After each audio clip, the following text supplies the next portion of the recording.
Rail workers waste no time repairing the tracks. Although it was just 2 people arrested last night, police still say it is a big help and residents agree.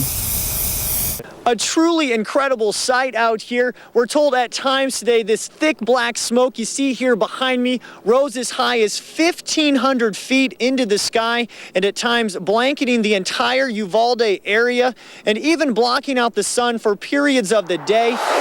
Now, the fire chief does tell me the fire broke out around 1 o'clock this afternoon here at the Border Recycling Center on Hacienda Road. There were about 6 employees inside the structure at the time of the fire, but we're told everyone was able to escape without injury.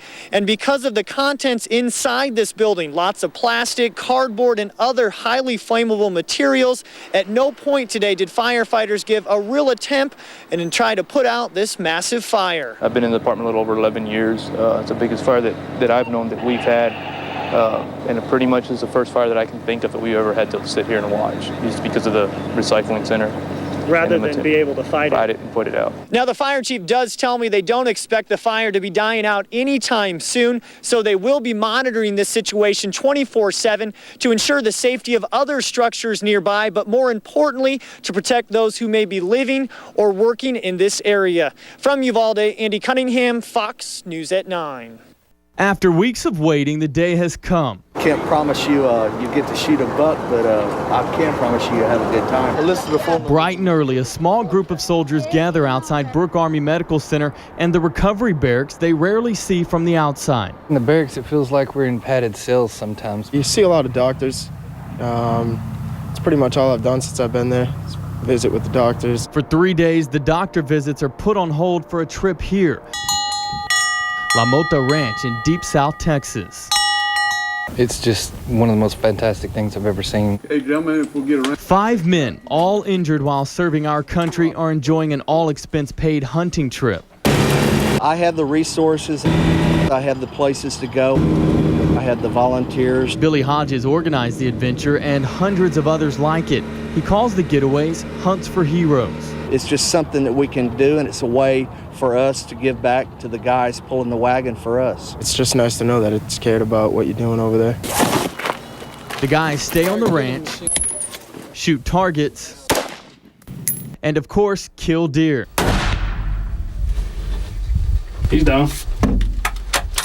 It's great. It's a good getaway. It's a good stress relief. It's a relaxing time. Army Specialist Eric Labarge says after 3 trips to Iraq and a body that feels older than someone 3 times his age, you have to get out once in a while to keep your sanity. Weekends like this are great because it gets you away from the hospital and away from all the drama and everything that's going on. You know, it lets you know that you actually still do have a life. And from the sound of it, some deer meat to show for it. I'm going to have a lot of venison to eat here shortly. It's hard to tell who's more excited, the hunters or those who make this time of freedom happen. The thrill is back watching these guys. It's kind of like being a 12-year-old boy getting your first buck again. It's fantastic. We just can't show our appreciation enough, and they show us more than what we could ever expect. Print media is seeming to be a little bit obsolete nowadays. As Richard Davila and most others here concentrate on their computers, copies of the San Antonio Express News hang over the railing at almost per coffee house. Meanwhile, the future of the paper hangs in the balance. I'm not really surprised, not at all. The Express News has announced it's cutting staff by 15% due to the recession and declining ad revenues, problems that have plagued papers nationwide. It's only a matter of time before it reached San Antonio, you know. The Express News turned down our request for an interview about the situation. However, Fox News at 9 did obtain an email sent out to staffers Wednesday.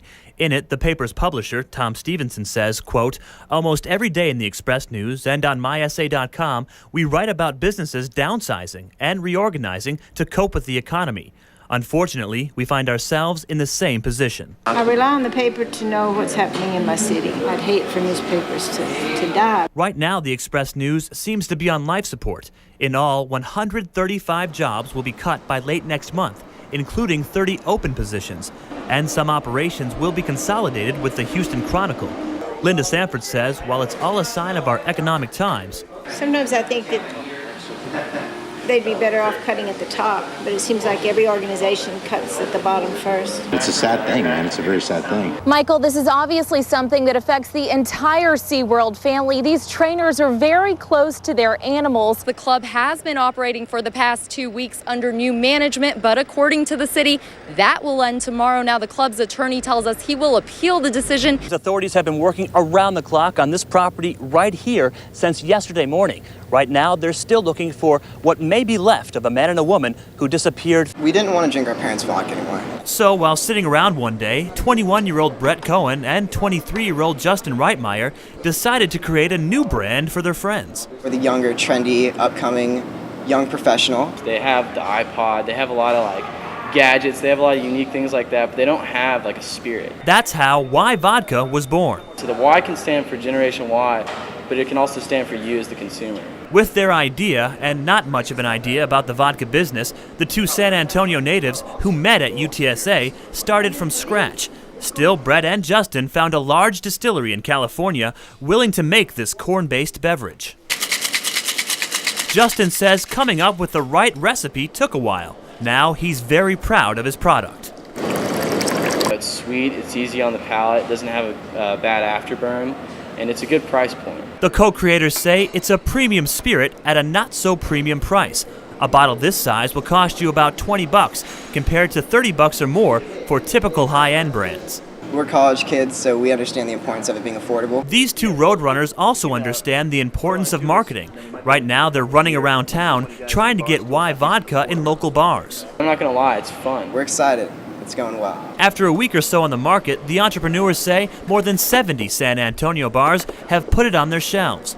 Mulligan's owner Chuck Barch is backing it. I like it. I switched to it. I was drinking Kettle, now I moved to Y Vodka. Brett and Justin hope more people do the same thing. Our idea was to start in our backyard, San Antonio, and then, hopefully, take over Texas in the first 6 months and move on. I'd like to be national. The scene may be a calm one at the Guadalupe South Brazos intersection now, but one concern for neighbors is still very real after Tuesday morning. It's a sad situation, for the family. Police say around 7 o'clock here, a 19-year-old woman crossing the street was hit and killed by a passing bread truck. It just appears that it was a tragic accident where she was crossing the street and got struck by this particular car. Officers blocked off the area because the accident happened in front of Brackenridge Elementary. Police didn't want children just getting to school to see what happened. We did our best to make sure the kids were protected. But the concern for Tia Guillory doesn't end there. She has a 4-year-old daughter who will soon be attending the school. Very surprised about what happened. I mean, it makes me feel like I don't even want her to come here right now. Like other neighbors, Guillory says she knows how busy and dangerous the surrounding streets can prove. There's always a lot of traffic coming up and down here, a whole bunch. There's always a lot of traffic here. As investigators continue piecing details of this accident, neighbors say their best advice to others in the area, simply be aware. They need to be more careful on crossing, driving, because it is a busy intersection. Try to get, more security around the schools and everything so that our children will be okay. Jonathan Martinez, Fox News at 9. Just about every summer afternoon, in the monastery kitchen, beneath the National Shrine of the Basilica of the Little Flower, you'll find Eloisa Sanchez with a big smile. Making the holy salsa. She blends and stirs her special recipe of tomatoes and chiles for hours. Then carefully fills jar after jar. For 2 years, Eloisa has had to keep up this pace because of how popular her salsa's become. She sells it every Sunday after service here and sells out fast.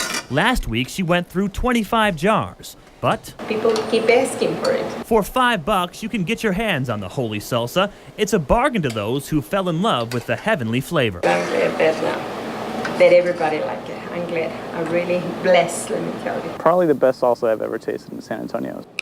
Now, it's not just called holy salsa because of how good it tastes. It actually is holy. All the ingredients are grown right here in this garden on Basilica grounds that have been blessed by a father. It makes it very special. Michael Montoya runs the community garden behind the Basilica. Volunteers tend to the plants and flowers, taking pride in the growth here. He says what makes Eloisa's work even more special is how salsa sales are helping this once abandoned lot blossom. The money that comes from that, we can put directly back into the garden. Eloisa is thrilled her sauce means more green for the garden she depends on. But remember, to enjoy her holy salsa, You need to come to the basilica.